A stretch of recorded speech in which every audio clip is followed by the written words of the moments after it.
forever home here with Imagin. Yeah, we're having. Okay, I'm gonna start painting this next little box. Let you guys see how I do that. And Bobby Sue's gonna try to monkey with us. That's her favorite thing to do. What are you doing, sugar girl? All my art stuff is over here. You can't. No, you can't, honey. Okay, we start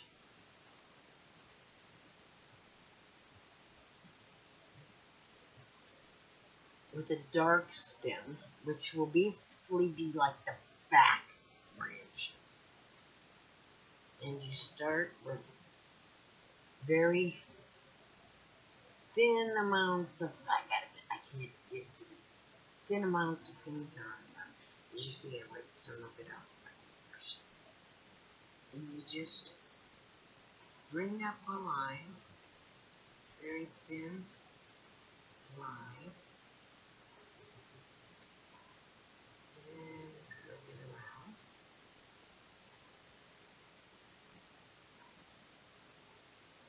And these will be the back branches.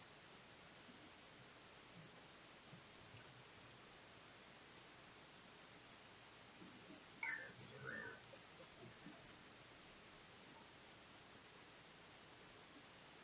Just let it go all the way. And then pull one up here.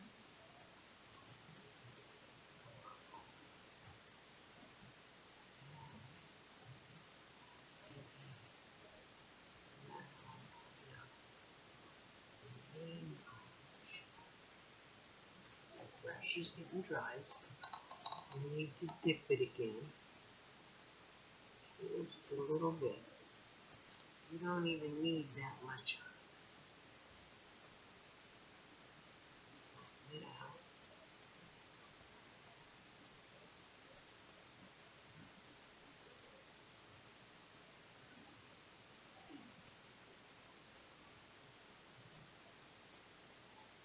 Might be hard when you're first starting to figure out how far to press down with the brush to get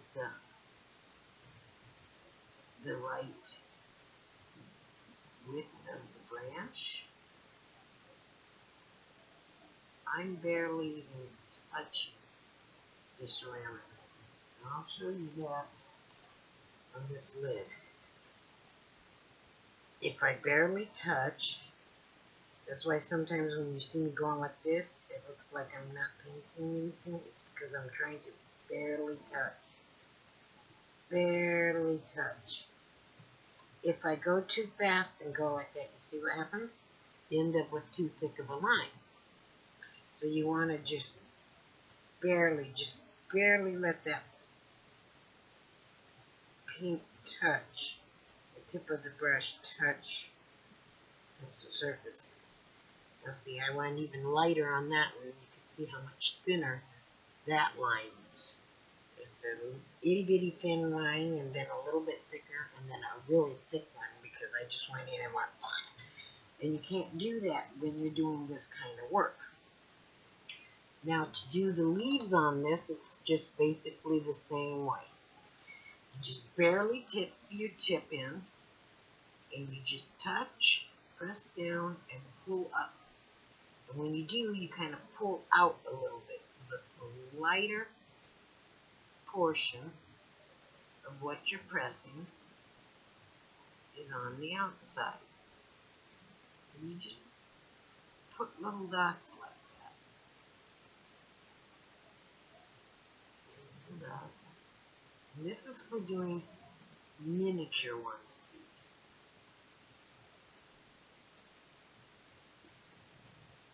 Because as you can see, this box is extremely small. And you just keep on going in each one of these. Now the tip of this branch is already pointed, so I'm not going to put a tip. But you see, this one isn't pointed. So I'll put a tip on it. I'll put it like a leaf or something on it. And just keep on going.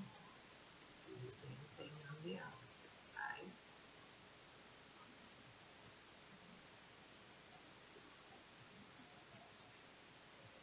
Somebody asked me how long it takes to paint this. Paint is coming off the brush. I don't know. I've never kept track of time when I'm doing this. When I do it simply for my own relaxation. So I could never tell you how long it takes me. Although I've always been told I paint fairly quickly. And that's partially because when I start to paint, most people, when they paint, they have a complete image of what they want in their mind. I've got a somewhat idea of what I want in my mind, and as I'm painting, the picture of what I completely want comes out as I'm doing it. That way I am not mentally stuck with one image, and I'm more free to do the image the way I want. Now, the tip of my brush, I'm getting a globular, so I'm going to wash the brush a little bit. Now, most of you won't do this, but this is my clothes. This is the way I do it. And then I'm going to just, normally I'd stick that in my mouth to bring it out, but I'm putting it in my finger this time. And you just lightly, you don't press, you just lightly pull out until it comes into a point. And then dip it right back into the paint and continue your little leaves.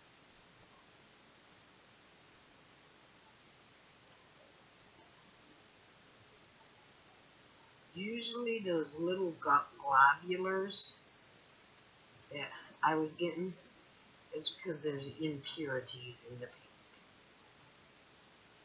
Let's see if I can get it. You can see what I'm doing. I'm just taking it and I'm just tapping it right on the branch. Just barely even tapping.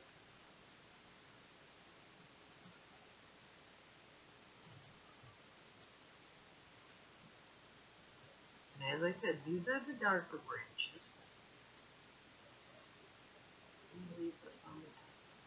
There you go.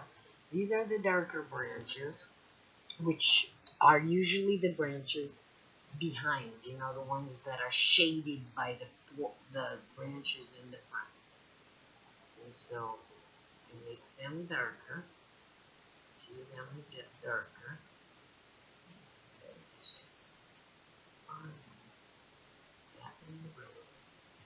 You're going to wonder, why am I putting the leaves and stuff on the branches in the back? Why not just put the branches and then fill the leaves up with the front leaves? Well, because a tree isn't like that. So just paint the back branches like if you were going to paint it for the complete tree, and then when you put the lighter branches on, the forward branches on, you just cover it up with the lighter color paint. It takes a little bit more to cover it up with the lighter color paint, like what I've got. But in the end, the effect, it's well worth it. You'll see when I'm done with it.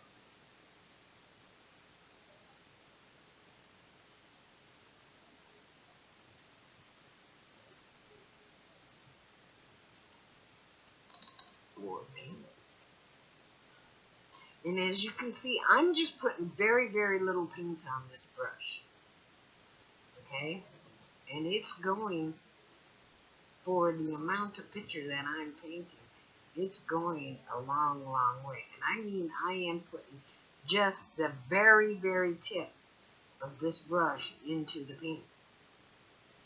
You don't need to load that paint up the way you would if you were painting on a big canvas or something. You just need the smallest amount of paint to be able to pull it through. And you just need to tap down on the back, give a little pressure on the back, and then pull up and out. It'll be push down and pull out.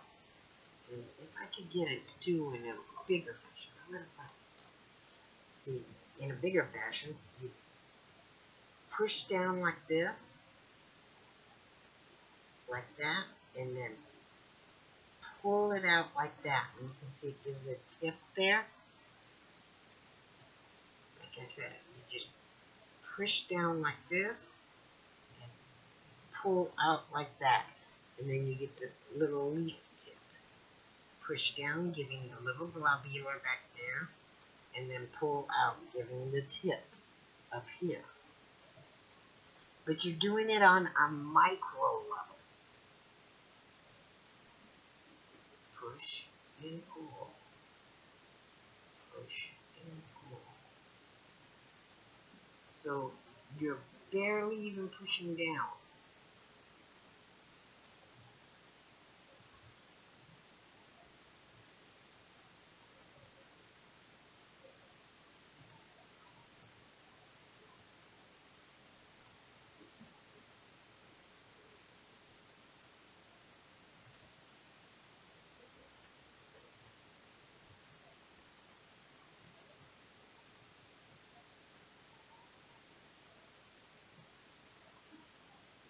Barely even pushing down. Just like when you do the branch. You barely want to push in on it. Because if you do it too much of a push on it, your leaf is going to come out too big. And you don't want your leaf coming out to where it's out of proportion with your branch that you've got there. Otherwise you're going to have a really awkward looking little bush.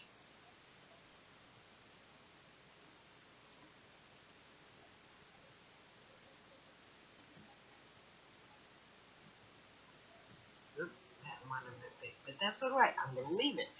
Don't get too perfectionist in this stuff, because when you do, that's when you make mistakes. If you make a actual mistake in it, leave it be. Don't be too much of a perfectionist. If you're too much of a perfectionist, you're going to end up with it not looking right. As I tell everybody that talks to me, nature is not perfect. Quit trying to make it perfect. Nature is exactly the way God wanted it to be. It comes out messy. Okay, now I'm going to take, and right here I am going to put a branch coming up from here. And that would make it look like it's a branch coming forward from there. And that's my lighter color. So I'm going to take it and brush it on.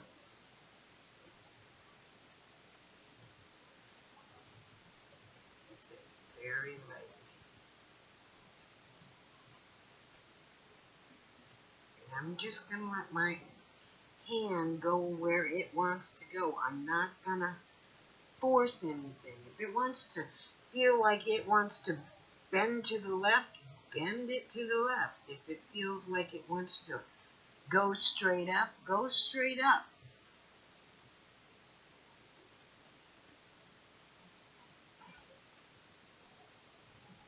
Don't force it, because then it comes out, like I said, wrong. If you force everything, it doesn't come out right. Your eye and your mind and, you know, what you think nature looks like will come out in it. And you need to remember one thing. Before you see and act on something, Your brain's already thought about it. That's why I just let my brain decide, move my hand. I just think about what I'm making, not how I'm making.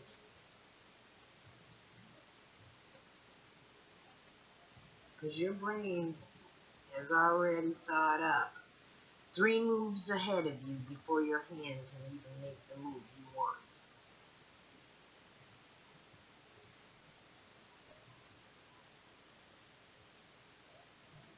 It's the same as when I'm shaping my birds. I'm talking to the clay, and that's to allow my brain to picture what it is I'm trying to make and guide my hand there. I'm telling the piece I'm making, I see you in there, you're a pretty little hummingbird, come on out. And I'm constantly telling myself that so that my brain will picture what I'm wanting and psychologically feel the bird in my hand.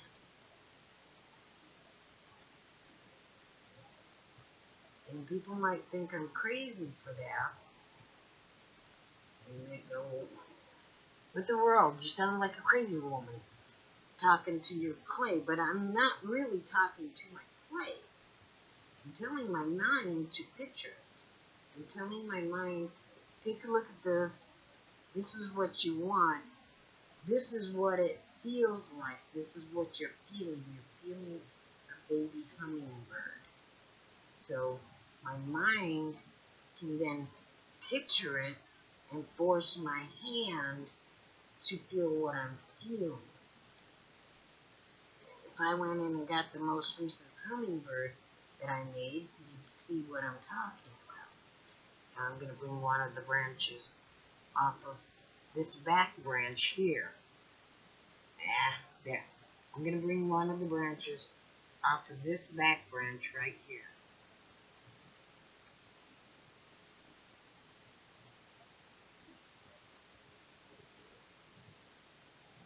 Just bring it out, cross it over the other branch.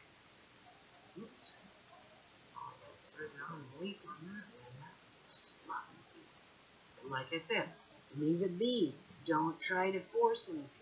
In fact, that leaf, that blodge right there, I can turn that into another short branch coming up. Leave it be. Don't force anything. When you force things, it looks forced. When you let it come out the way it's going to come out, then you see there's all my little branches. Then it doesn't look so forced. It looks more natural. And that's what you want. You want it to look more natural. I mean, you can look at it and say, well, you know, this side over here is bare. I think I want to put a branch coming over this way.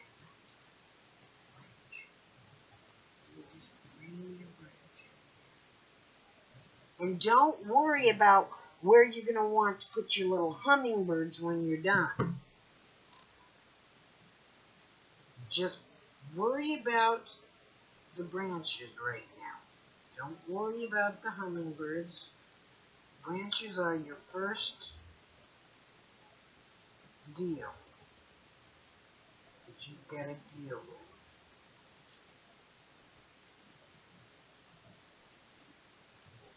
You can't have a bird without the tree. So worry about the branches first.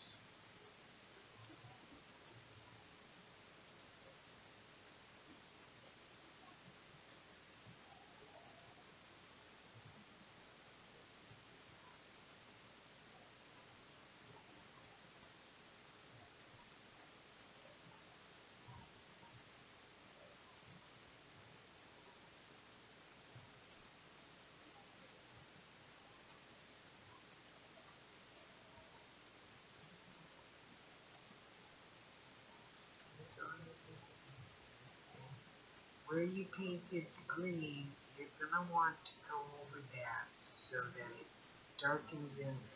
The dark green is darkened in with the light green over the top. Otherwise, that any branch or leaf you got in the background will shine through and it won't look like a solid branch. It'll look like, something that's kind of opaque.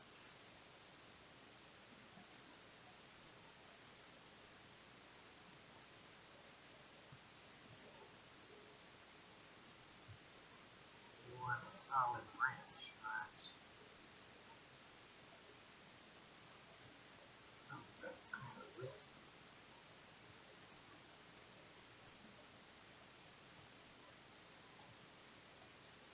See, that's how it's, myself, see, that's how it's starting to look now.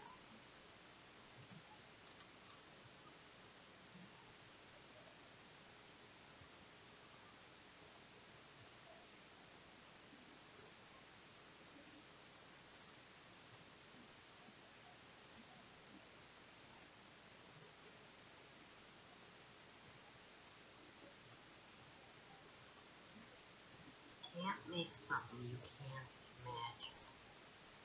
Your brain just won't permit it.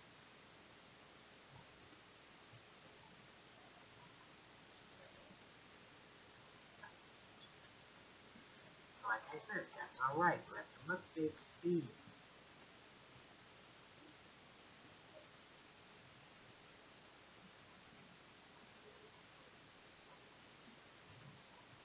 Plenty of people out there who try to get perfection out of their painting, and then their painting just doesn't end up looking right. There's nothing perfect in nature, nothing. I'm most definitely not perfect. But many people will call me things like a female dog, or crazy, or,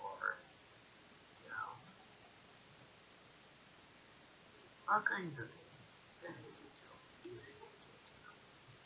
People call me stupid.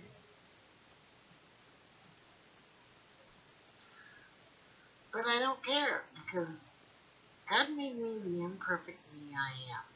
And I'm going to keep on being the imperfect me I am. And so my artwork is just the imperfect thing it is. Nature is imperfect. I'm not perfect. You're not perfect. Nobody and nothing in this whole world of existence is perfect. So don't expect yourself to be perfect in painting. You cannot be perfect in painting nature.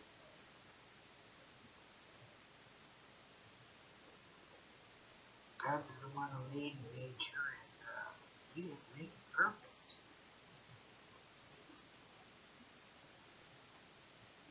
He just made it beautiful.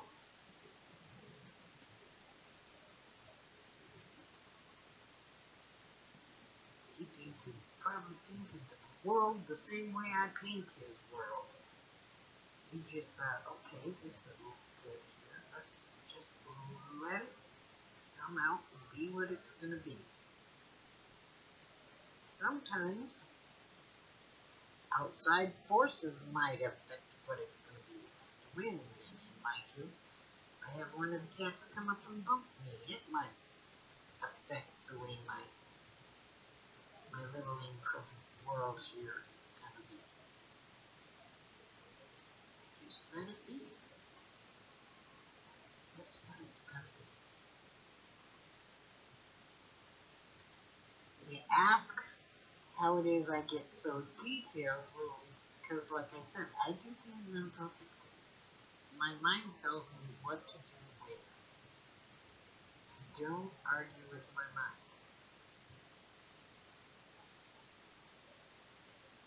When it comes to art, there's no argument.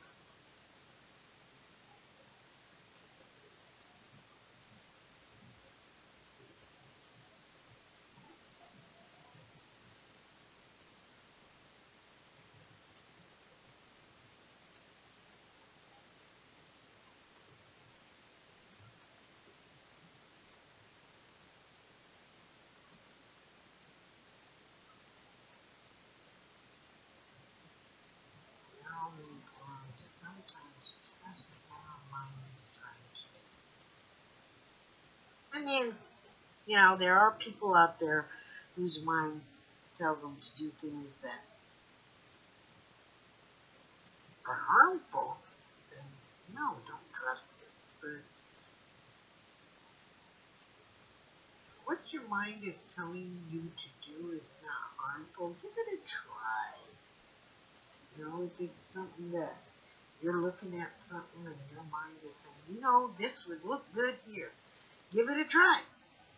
You know, you never know what you're going to get out of it. It may become the most beautiful thing you ever did. It may become the most ugliest thing you ever did. But you'll never know until you give it a try. You can't try, what can you do? You know?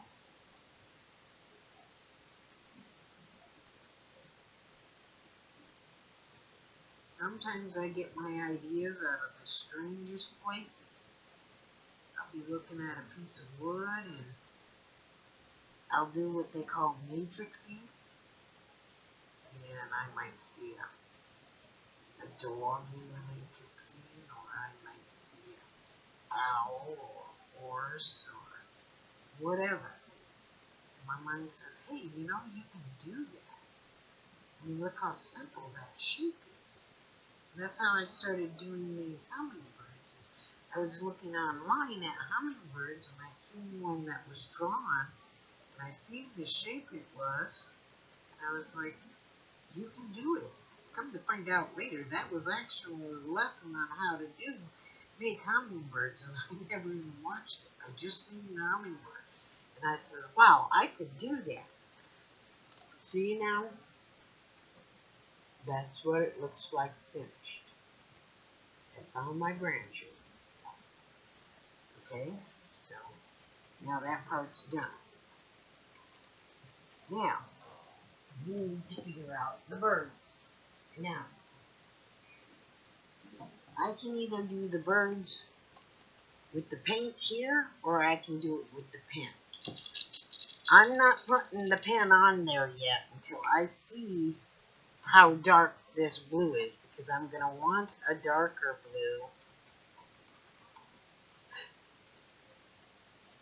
blue. No, that's too dark for that. Let me see if I've got a lighter blue. I got it here.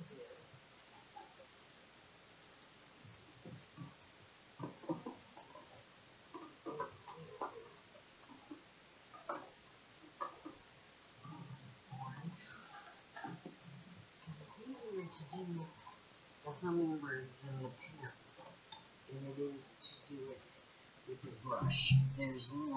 It's more solid and more controllable. It's more solid and more controllable to do with the pen. Yeah, that's a better color. So I can be more, it's easier to paint my bird. So I want a bird right over here.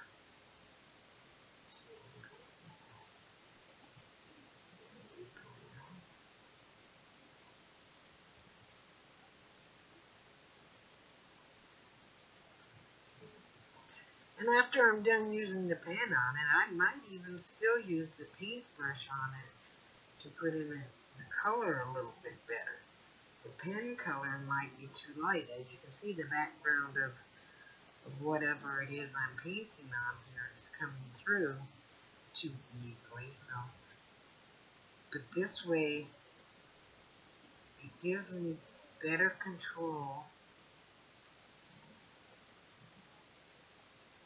over what I'm doing. So I can control what I'm doing a little bit better. And then if I have to, I can come in with paint.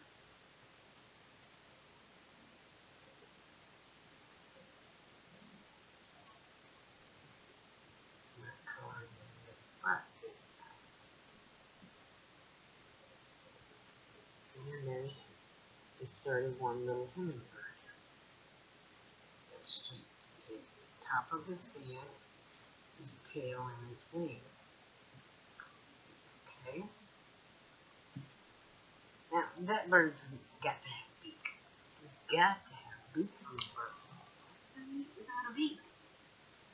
So we're going to take our black.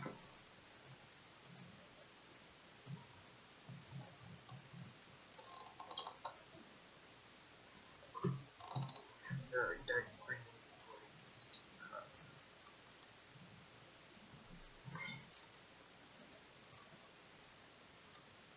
And we're going to barely even put the tip of the brush into that black. See, barely even.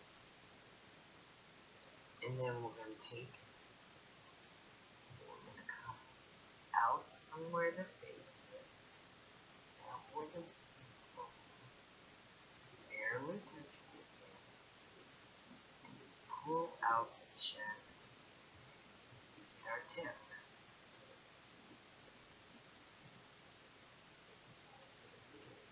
A little fatter at that, and that'll give us a teeny little beak. I mean, it's a small little beak. Most people will say, well, you can't even see the beak. Why bother? Because I know the beak is there. That's why I bother. And as long as I know whether or not that beak is there, it'll bother me that it's not there. I've never seen a hummingbird without a beak.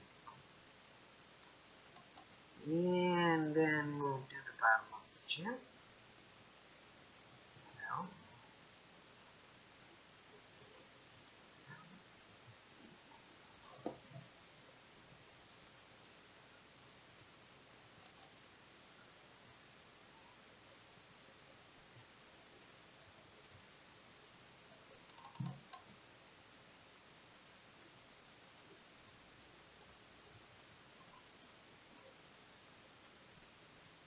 try to get this tilted towards you. Tummy. Bring it down to where this little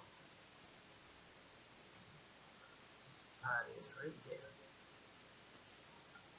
And we're going to have to put the paint in thick here or else the green will show through. We don't want the green to show through. We're doing these birds in yellow and blue in honor of Ukraine.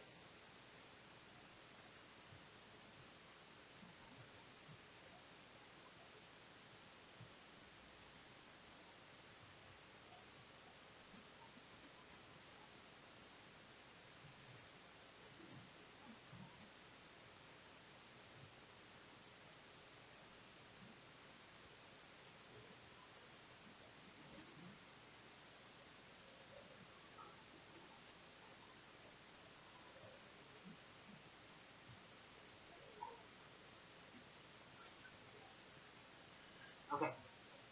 Now, like I said, I might have to redo the color on here because you can see the little leaves showing through on it. So I'm going to take this blue, and because I do have the shape of the blue, the bird penned in, it'll make it a lot easier to fill in that shape with the paint.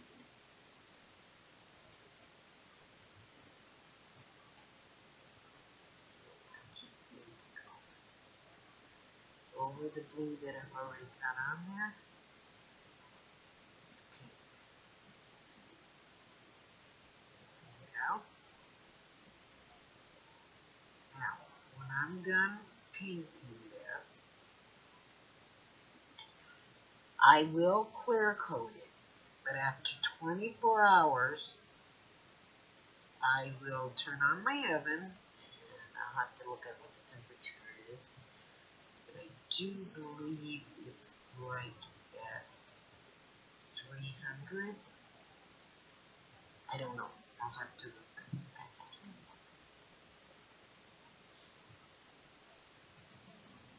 No. Yeah, it's 300 degrees Fahrenheit for 35 minutes. I'll put it in. Even with the clear coat. It doesn't hurt the clear coat to do it that way. bakes that clear coat in better. That's why I do it.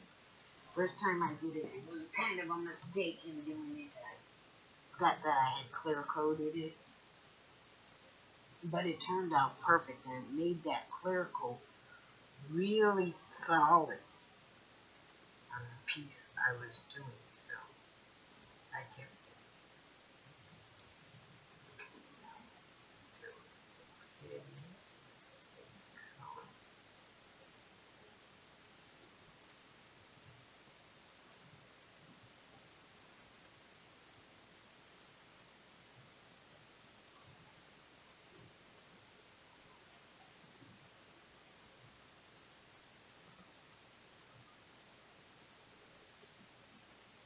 There you go. See, so it's the same color. Now I do want to put a darker blue on the back of the wing, like I always do. I know it's so small, you can't tell. I can. That's what counts. If you want to do without doing that, that's your choice. When my mind knows it's not there, my mind has to have it there. I guess that's kind of an OCD thing, I guess. I don't know. So I'm going to bring out a little bone.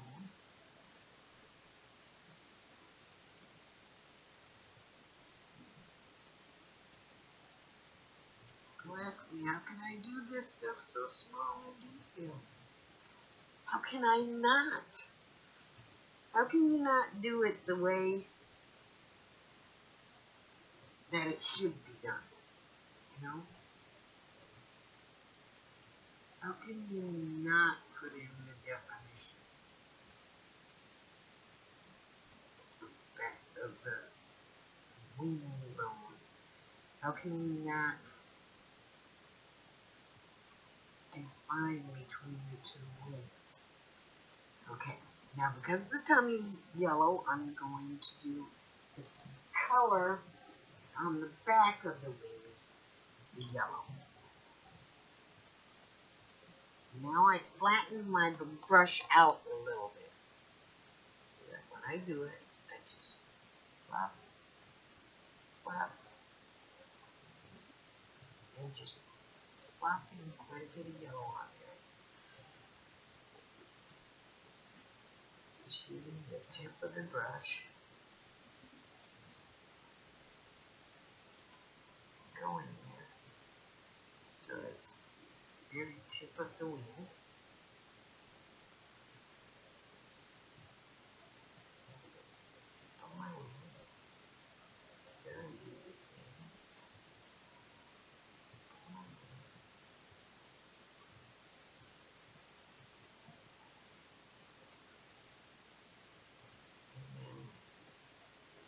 Tip of the tail.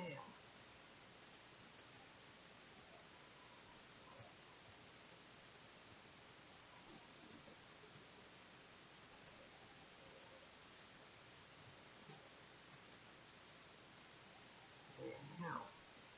Now I plan on putting the second bird over here, and I'll show you. And I'll also grab my hummingbird that I made.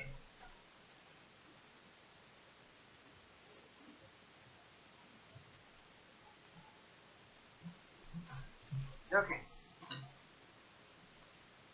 Now, here's the one I finished. And that's what he looks like. That's the one I finished, so I'll have the second hummingbird I still have to put up here. And here's what I was talking about with the clay hummingbirds. This is the one I made. And I let my mind tell me that I'm holding an actual hummingbird as it's in flight, as I'm shaping the clay, so that I can imagine the hummingbird in my hand. If I can't get my mind to make my hand imagine that bird in my hand, I can't make my hand make that bird. Okay?